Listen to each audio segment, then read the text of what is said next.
2023 оноос эхлэн Америк нэгдсэн улсын алдарт дуучин рэпер продюсер Шон Компс буюу Diddy-гийн холбогдсон хэд хэдэн дуйлент хэрэгүүдийн захиур хагалж шуугиан дэгдэж эхлэв. Үүний дараагаар Diddy бэлгийн дарамт учруулсан удаа бие махбодын ба сэтгэл зүйн хүчирхийлэл үйлдсэн мөн бэлгийн мөчлөг зохион байгуулсан зэрэг үндслээр хэд хэдэн хүмүүс шүүгүүд зармадулжээ. Ингээд Diddy-гийн хэрэг явсаар 2024 оноос эхлэн олонний анхаарлын төвд бүрэн орж түүнийг 2024 оны 3 дугаар сард баривчлан Лос Анжелес болон Майами дахь гэрт нь нэгжлэг явуулсан байна. Энэ нэгжлэгийн үеэр цагдаа нар түүний гэрээс хууль бус галт зэвсэг хар тамхи болон мянган ширхэг беби ойл тос арьс чигшүүлэгч эрзэнэн галуу дотуур хувцас өндөр өсгийт янз бүрийн секс тоглоом зэрэг хэмжээгээр илрүүлж. Энэ үеэс эхлэн Diddy Холливуудын олон алдартнуудтай нийлж бэлгийн мөчлөг явуулснаас эхлээд залуу Justin Bieber-ийг хүчирхийлсэн байж магадгүй гэх олонний дуйлын тардлага сэрдэлгүүд гарч сошиал ертөнцид түүнээр буцалсан цаг сайхан билээ. Тиймээс хэрэг явдал явсаар 2025 оны 7 сарын 2-нд 2 сарын турш үргэлжилсэн шүүх хурлын эцэст шүүхээс Diddy-г бэлгийн мөчлөг болон бусад эрүүгийн ноцтой гэмт хэрэгүүд дээр буруугүй гэж үзжээ. Гэсэн ч түүнийг бусад гэмт хэрэгүүд дээр нь буруутгаж одоогоор түүний ялыг хэлцэж байгаа ээж. Тэгвэл өнөөдрийн бичлэгээр бид та бүхэндээ Diddy-гийн холбогдсон дуйлент гэмт хэргийн талаар тайлбарлаж өгөхөөр бэлтгэлээ. Хэдийгээр урлаг соёлын олон алдартнууд хүмүүсийн нүдэн дээр буйны үс, алиа ушин зан, зөв үйлдэлийг сурчлах зэргээр инхийн цагаан тагтаамд харагдавч хаалганы ард тэдний ямар жинхэнэ төрх нуугдаж байдаг вэ? Энэ асуултын хариултыг магадгүй Diddy-гийн хэрэгээс олж болох юм аа.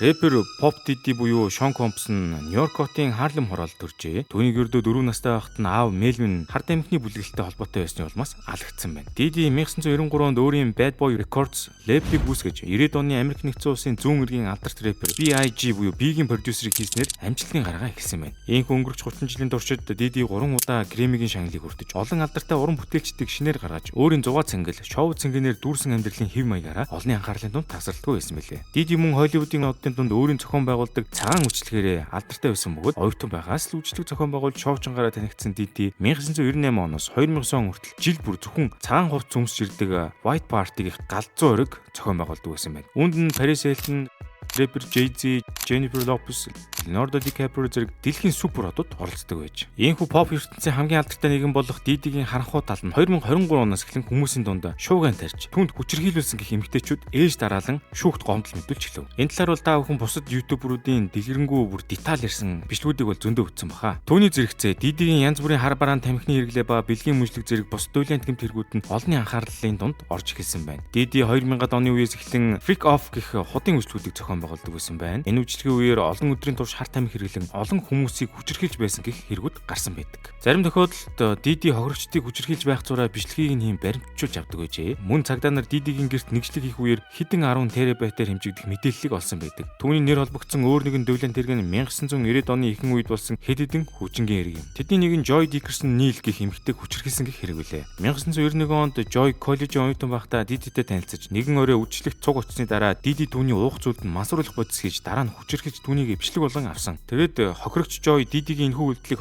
2023 онд шүүхт мэдүүлж түүний эсрэг зар мэдүүлсэн байна. Diddy-г холбогдсон өөр аимшигт хэрэгүүдийн нэг нь бага насны хүүхэд хүчирхийлсэн хэрэг юм. Би танаас маш хэрэгтэй нэг юм хэлж өгч байна. Хэдхэн хором наашаа анхаарлаа хандуулаарай.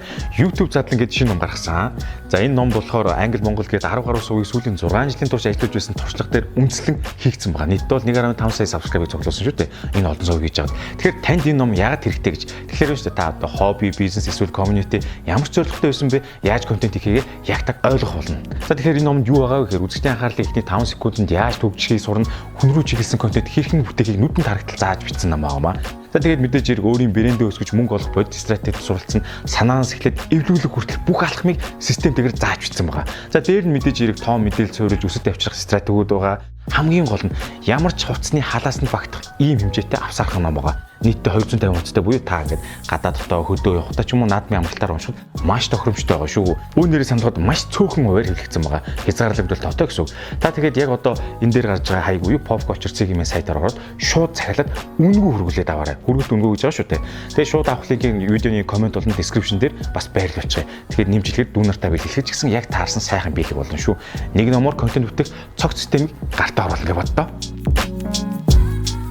Диди 2000-аад оноос хойш хэд хэдэн удаа бага насны хүүхдийг хүчирхийлсэн гэх хэрэгт толбогдсон ба тэнд дунд нь 13 настай охин байсан ба 17 настай хүүг хүчирхийлсэн хэрэг нь хамгийн дуйлэнтэй ба тэднийг Лос Анжелес хотын Сохо клубт дуудан ирүүлж хар тамхи хэрэглүүлэн хүчирхийлсэн тухай шүүгт гомдол мэдүүлж. Мөн Диди Родни Джонс гэх уран бүтээлч түүний эсрэг өөрийг нь бэлгийн мөчлөгт оролцуулах эмэгтэйчүүдийг олох болохгүй л хүчээр авчрахыг шаардаж байсан гэж Дидигийн эсрэг гомдол гаргасан байдаг. Гэвч Роднигийн заргыг энэ оны 3 дугаар сард шүүхээс төлөвлөсөн юм. Түүнчлэн Дидиг 10 настай жаахан хүүг од болгож өгье гэх нэрийдлийн дор дайран орж хүчирхийлсэн хэрэгт буруутгаж байгаа нь түүний аимшигтэй зан чанарыг бид бүхэнд улам харуулсаар байгаа юм. Дидигийн эсрэг зарга мэдүүлсэн эмэгтэй хохирчтой нэг нь түүнтэй хамтран амьдарч байсан Кэси Венчура байсан ба Диди Кэситэй хамт амьдарсан 10 жилийн хугацаанд түүнийг байнга зодож хүчирхийлж байсан бөгөөд Дидигийн энэ үйлдэл нь 2016 онд бичигдсэн зочдлуудын камерын бичлэгээр батлагдаж. Гэсэн ч Кэсиг шүүгт гомдол гаргасны маргааш өдөр нь Диди Кэситэй тохирцож хэрэг хаагдсан байна. Дээрээс нь Дидид хүчирхийлүүлсэн байж магадгүй өөр нэгэн алдартай ирхэн бол дуучин Жастин Бибер үлээ. 2009 онд Жастин Биберийг 15 настай байхад нь Диди 48 цагийн хугацаанд тасралтгүй хамт байх хугацаанд хүчирхийлсэн тухай сургал одоо хүртэл хүчтэй хэрэгцээр байгаа юм. Гэвч Жастин Бибер түүнийг альбан ёсоор ницаасан ч бус тохирогчдын хэргийг үнэн хэмээн мэдүүлсэн хүмүүсийн сонирхлыг улам ихээр татаж байгаа юм. Тэгвэл Диди хэрхэн урьдчилсан байдлаар гэм бурууг үлдэж чадсан бэ? Дидиг шүүх урал дээр хамгаалж буй хуульчдын баг нь Америк нэгдсэн улсын шүүхийн системийг нарийн мэддэг туршлагатай нэр хүндтэй өмгөөлөгчдөөс бүрдсэн баг байдаг бөгөөд тэд баримт мэдүүлэг бүрийг нарийн шалгаж багч болтугай логикийн зөрчил олдвол хэрэгсэхгүй болгох хордлого хийдэг байна. Жишээлбэл хүчингийн хэргийн хохирогч мэдүүлэгтээ буруу цаг мэдүүлэх эсвэл байршлыг буруу илэх болон тухайн үед бичигдсэн хяналтын камерын бичлэг зэрэг нь дутуу байх юм бол шүүх бүрэлдэхүүнд баримтын бүрэн бүтэн байдал эргэлзээтэй гэж итгүүлж чаддаг. Дээрэс нь Америк нэгдсэн улсын хуулиар зарим гэмт хэргийг тодорхой хугацаанд шүүхт өгч амжаагүй бол хүчингүүд тооцогддог гэж. Үүний дагуу Дидигийн эсрэг гаргасан зарим хүчингийн хэргүүд нь 1990-ад оноос 2000-ад оны хооронд босон тул аль хэдийн хөөн хилцэх хугацаанд дууссан гэдгийг хуульчид ашиглаж зарим нэг хүчингийн хэргүүдийг хүчингү болгосон байна. Харин бус тохиолдолд Диди шууд хохирогчтой тохиролцсон тэдэнд их хэмжээний мөнгө өгснөөр амийг таглаж чадсан байдаг. Үүний нэг жишээ бол Кэси Венчурагийн гаргасан шүүхийн нэхэмжлэг бөгөөд Диди нэхэмжлэг гаргаснаас ердөө 24 цагийн дотор Кэситэй тохиролцож нэхэмжлэгийг нь буцаалгаж. Энэ бол гэмт хэрэг толбогдсон олон алдагтнуудын нийтлэг хэрэгэлдэг арга бөгөөд тэд ийм байдлаар хэргийг шүүхт очихоос өмнө зогсоож чаддаг гэж. Дээрээс нь Диди олон жил хэвлэл мэдээл олон нийтийн хараанд байсан нэр хүндээ ашиглан шүүгч болоод олон нийтийн сэтгэлдлийг амжилттай өөрчилжээ. Үүндээ тэрээр өөрийн хамаарал бүхий хэвлэл мэдээллийн сувгуудаар өөрийнхөө тухай мэдээг гаргуулахгүй байх. Өөрийн фэнүүдийг ашиглаж сүрэг PR гэх мэтчлэн олон нийтийг хянах ятхан гуйлах тактикийг маш оновчтойгоор ашигласан байна. Дидитэй холбоотой эргүүдээс амжилттай мултарсан алдартнуудыг дурдвал алдарт продюсер рэпер R. Kelly 2008 онд анхны хүчингийн эргүүдээр шалгагдаж байхдаа с жигтний бичлэгийг Бата Эвш хэмээн няцаалт хийснээр хорхигч гэрчлэгээс татгалзаж байж. Гэвч хожим нь 2021 онд шинэ баримт гарч ирснээр 30 жилийн хорих ял авсан байна. Мөн дуучин бүжигчин Chris Brown 2009 онд өөрийнх нь найз охин байсан дуучин Rihanna-г зодсон гэрт холбогдоход өөрийн хуульчдын мөрөөдлийн багийн ачаар тэнцэн харгалзах ял авч олон нийтэд тустай ажил хийхээр болж байсан гэж. Дээрээс нь алдарт дуучин Poppy Han гэдэг Michael Jackson ч мөн удаа дараа бага насны хүүхдийг хүчирхийлсэн хэрэгт холбогдохдоо хохирогчдод их хэмжээний мөнгө өгч хэрийг буцаалгуулж шүүхээр цагаатуулж байж. Дидитэй адил хүнд гэмт хэрэгт холбогдсныхаа дараа гэмгүй мултарч чадсан алдартны түүх бол Америкийн хөл бөмбөгийн од O.J. Simpson юм. O.J. Simpson 1995 онд өөрийн салсан эхнэр болон түүнтэй 6-7 хоногийн турш болцсон эрийг хотгож асан хэрэгт холбогдсон боловч мөн хуульчдын мөрөөдлийн багийн ачаар гэмгүй буруугүй оцорсон байна. Өмгөөлөгчид Simpson-ыг өмгөөлөхдөө түүний хэргийг эрүүгийн биш арьс өнгөний эсрэг тэмцэл болгон хувиргаж чадсан ялаас мултрах гол шалтгаан болсон юм. Тэд Лос Анжелесийн цагдаагийн газрын түүхэндх арьс өнгөний ялгуурсан эргүүдийг сөхөж алга мөрдөгч Марк Фермантиг фашист үзэлтэй арьс өнгөний ялгуулагч байсан тухай баримтуудыг ээж тараалан гаргаж тавьсан байна. Ингэснээр удалгүй шүүхийн бүрэлдэхүүн Simpson-ыг арьс өнгөөр ялгуурлан гадуурхах явдлын хохирогч хэмээн харж ирсэн бөгөөд Simpson-ыг өмгөөлөгчд хэрэгтэй холбоотой ДНХ-гийн нотлогоо, цусны шинжилгээ зэрэг гол баримтуудыг цагдаагийн зүгээс босниулсан зохиомол гэх байдлаар амжилттай сөрөг довтлогоо явуулж шүүхийн шийдвэрт хүчтэй нөлөөлж чаджээ. Улмаар үн тулгуурлахаасаа илүү хэн олон нийтийн сэтгэл зүйг илүү амжилттай өдөрч чадах вэ гэдг нь ялтыг шийдсэн бөгөөд O.J. Simpson шудраг усны завхарлын бэлэг тэмдэг болон үлдсэн юм. Дидигийн өмгөөлөгчдийн багч гэсэн мөн үүтэй адил стратегийг ашиглаж чадсанаар 7 сарын 20-нд болсон шүүх хурлаас хэд хэдэн ловрын хэрэгт оролцсон ба бэлгийн мужлыгийг хүчээр явуулсан хэд хэдэн хэргийг нь хэрэгсэхгүй болгож цагаатгсан байна. Гэсэн ч энэ бол түүний эсрэг гаргасан 84 гомдлын ердөөл 6 юм. Тиймээс түүний зохих ёсны шийтгэлээ хүлээж шоронд орох нь ердөөл цаг хугацааны асуудал юм. За Америкт болж байгаа энэ хэрэгүүдтэй адилхан Монголд ч гэсэн ийм зүйлүүд зөндөө байгаа шүү дээ. Та бүхэн харж л байхсан уучлаа. Ингээд та бүхэн манай сувг дээр лайк болон subscribe дарахаа мартаоцай. Subscribe дарахаа аш тусан дараагийн удаа хамгийн түрүүнд та бичлэг бүлээн авч үзсэн шүү дээ.